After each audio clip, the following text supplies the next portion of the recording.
और बजट पर ही विभिन्न संगठनों की क्या प्रतिक्रियाएं हैं, बजट को किस तरह का बताया जा रहा है, इस पर विस्तार से बातचीत के लिए जयपुर से हमारे साथ जुड़ गए हैं संवाददाता महेश दादीज।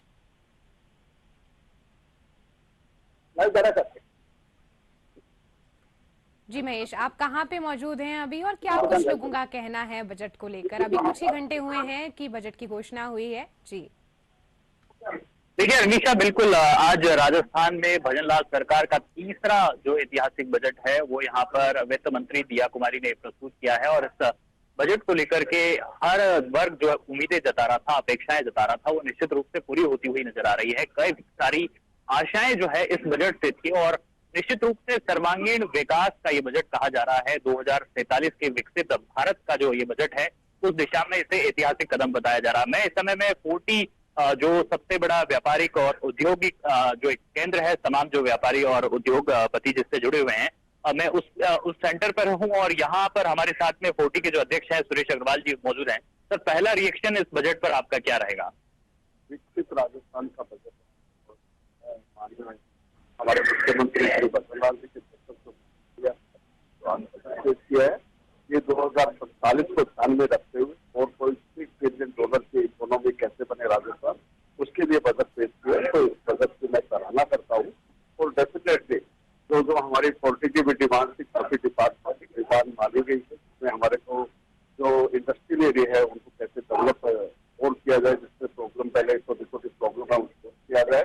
साथ ही रिप्स की जो हमारी डिमांड थी वो भी मानी गई। साथ में लॉजिस्टिक पार्क की हम काफी टाइम से डिमांड कर रहे थे कि लॉजिस्टिक पार्क राजस्थान के हर कस्बे तक बनने चाहिए, क्योंकि ट्रक ज्यादातर रोड साइड पे खड़े होते हैं, एक्सीडेंट भी होते हैं उनसे। तो आज एक्सीडेंट पे हमारी माननीय ने जो पेश किया कि इतने कैमरे लगाए गए, रोडों पे एम्बुलेंस की भी व्यवस्था की है।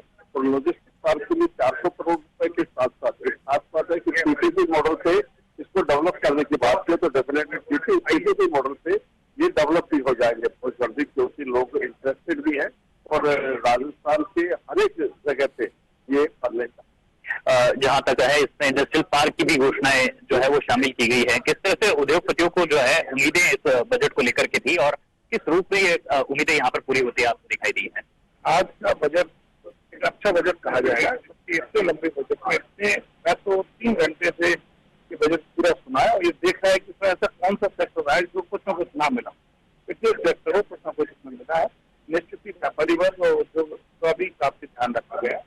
बाकी सुरक्षा, चिकित्सा और शिक्षा, तीनों का इसमें ध्यान रखा, युवाओं का, महिलाओं का भी ध्यान रखा। लेकिन पहले सबसे बड़े इस बात का है, जितनी भी घोषणा वो धरातल पर उतरे, जब जाके राजस्थान की इकोनॉमी को बूस्ट। कौन सी महत्वपूर्ण घोषणा आपको लगती है सर, जो इस बजट से एक नई दिशा जो है हमारी वित्तीय स्थिति को वो देगी? यहाँ इवेंट होती है 25,000 करोड़ की कमी लाने की शेखावती की है, वो बहुत बड़ी योजना है।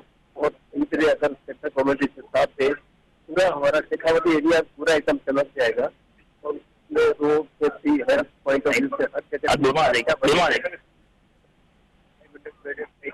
जो बना रहे हैं बच्चों की लाइव चल रहा है, 500 पॉइंट ऑफ व्यू से बहुत अच्छा है। और शेखावती का अगर तरक्की हो जाए पानी लाने से, तो हेल्थ मेडिकल के साथ में सर परिवहन की भी काफी घोषणाएं जो है वो देखने को मिली है, लॉजिस्टिक को लेकर के भी काफी।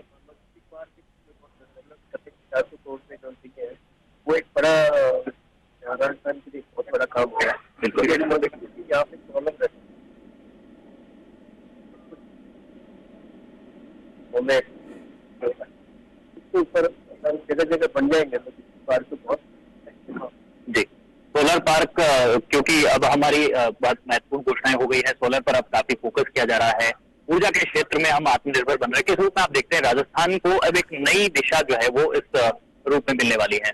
देखिए, इंडस्ट्री को सबसे पहले 2-3 चीजों की बहुत ज्यादा, जमीन, बिजली, पानी। जो जमीन है राजस्थान में, जमीन की कोई कमी नहीं है। और अब बिजली के उत्पादन में भी राजस्थान की स्थिति में, जैसे कि विपक्ष कह रहा था कि साहब आपके यहाँ तो बिजली सप्लाई हो गई तो ठीक है, क्या दिक्कत, हम तो दूसरे राज्यों को किसानों को रात को बिजली मिलने लगे, किसानों को कहीं ना कहीं पानी। दूसरी बात मेरा ये कहना है कि पानी के लिए भी बद्रीनाथ जी के सरकार ने काम किया है, चाहे वो यमुना जल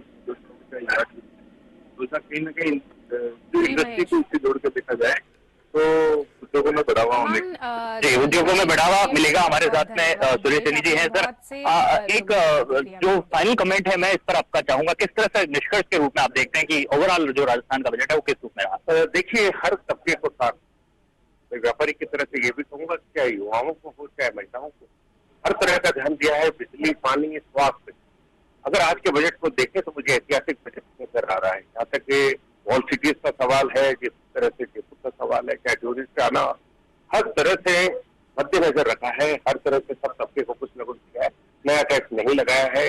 महिलाओं के लिए एक बड़ी घोषणा है कि बिजनेस में ज्यादा से ज्यादा महिलाएं आए, उसमें बने, इसके लिए भी उन्होंने 50 से 1 करोड़ का किया है। तो निश्चित तौर पर अगर बजट देखा जाए तो सबको साथ लेने वाला बजट। बिल्कुल।